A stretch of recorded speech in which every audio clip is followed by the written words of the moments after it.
We find out later that the number he told mom was 46. We find out even later that was the number cut in half. She was just trying to make him feel better. So our friend Anna here has lived a lot. Experienced a lot. And now she's getting the cold shoulder from the mother-in-law. So we thought, all right, well, what other intimate details would your in-laws possibly know about you? And when you were going through all your surgeries, obviously, many hands make light work, and you got some help from your mother-in-law, and now she knows. She knows where you keep your car keys. Absolutely, right where to swipe that credit card. I remember it was like if you've never gone through reconstruction of your colon, they make you a new one. That's the surgery I had, so I had a crap bag on. So my final surgery was when they took the bag off. And what happens is you have no control. So you're like live in a diaper basically for weeks and weeks and weeks. You got to kind of retrain yourself to know when you got to go potty, right? So they hook it back up because you don't have any control over that area for well, in my case, 9-10 months. But you have to retrain that area. And I remember one time I felt it and I'm like, okay, I need some help. I need to clean up. I don't want to sit like this. You get a rash and stuff like that. Sure. And so we go into the bathroom and she goes, take off your clothes. And she just does not care. She's like, no shame in this game. And she took some cloths and she was wiping me down everywhere. And I was staring into the mirror and I must have probably had this look of this is my life. And I'm just looking back at myself, but not really. It was like out of a movie while I just see the top of her head over the countertop down by my butt, cleaning everything. And I was like, okay, this will forever bond us, and that was that.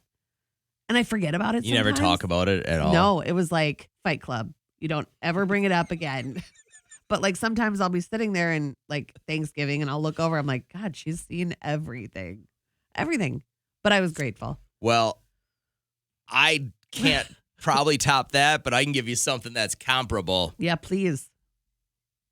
As I was dating my wife, and it was the summer between when we started dating was the summer between my sophomore and junior years in college. And, I had a day job, she had a day job, and then we'd, go out at night. And we'd always end up back at her place watching TV or whatever, right? And her parents were very cool about letting me stay there. Mm-hmm. I would sleep downstairs on the floor usually or on their couch. Okay. And Trisha would go up to her room, and her parents would have their own bedroom that was on the main level as well. Well, I go to the bathroom one night, 2, 3 in the morning, I guess. And I remember just kind of going out to the kitchen and just sitting there. I was kind of up. I was always an early bird kind of thing. Yeah. And at that time, girlfriend's dad, my future father-in-law, just comes walking out naked, obviously was a naked sleeper, went to the bathroom, then came out and started talking to me as I'm sitting at the kitchen table, just sitting there waiting for the sun to rise. Schmeener out. He's talking to me. And it is one of the single most uncomfortable moments I've ever had in my entire life. Yeah. And he's just standing there. Was it the YMCA leg up on the bench? No, did not get to uncomfortable locker room chat. But he's just there, and he's like, you can start coffee if you want. And I'm like, you got to stare somebody in the eye at that point. And and that's fine. And then whatever, he goes back to bed. And I'm sitting there, I'm traumatized, right? I got some PTSD going on from this whole moment, trying to figure out where my life is headed next. And Trish comes downstairs. She had to go to work, and I didn't want to just leave then either. Yeah. And so I said, good morning. And I said, I got to tell you what happened. I said, your dad came out here naked and started talking to me and told me to make coffee and stuff. And she's mortified by this, right? So she tells her mom. And I can hear a scuttlebutt in the bedroom. Terry, you got to put a robe on if you're going to go out there. It's my damn house. He goes, it's my house.